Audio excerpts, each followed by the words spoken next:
In today's video, I'm going to teach you how to fix ChatGPT Overflow. 2026 full guide. If ChatGPT keeps spinning, freezing, or throwing a red error banner right after you press send, this guide will walk you through a fast, reliable recovery without nuking your whole browser. Start by ruling out any platform-wide issues. Open a separate tab and head to status.openai.com. This page lists the health of the core infrastructure, data layers, and front-end interfaces. As of May 18th, 2026, everything is fully operational. If the status page shows green across the board and you're still stuck, the problem is almost certainly on your device, your browser profile, or your network path. Next, isolate browser modifications with a quick incognito check. Open a private window using Control plus Shift plus N on Windows or Linux, or CMD plus Shift plus N on a Mac.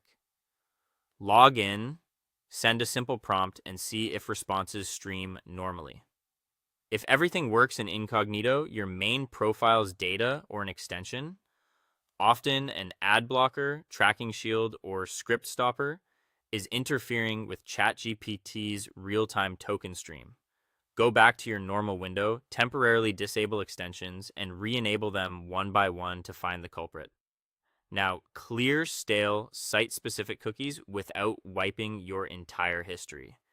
In Chrome or Edge, click the three dots, open Settings, then Privacy and Security, then Third-Party Cookies, and choose See All Site Data and Permissions. Use the search box to find entries for OpenAI and ChatGPT and remove them using the trash can icon. Return to your ChatGPT tab and do a hard reload with Control plus F5 or CMD plus Shift plus R on a Mac. This refresh forces new session tokens while keeping you signed in elsewhere.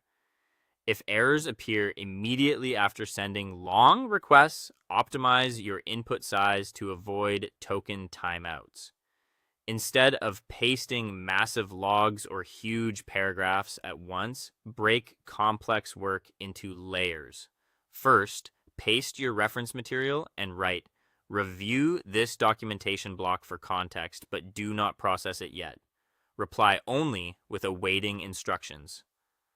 After the model acknowledges, follow up with your exact questions or formatting instructions. This sequencing reduces initial parsing overhead and keeps the connection responsive. Finally, confirm your network path. Pause any VPNs or proxies since shared endpoints can trigger protective loops and block streaming. Then try the official mobile app using cellular data instead of your Wi-Fi. If cellular works but your computer doesn't, your router firewall or DNS configuration is interrupting the stream. Methodically ruling out outages,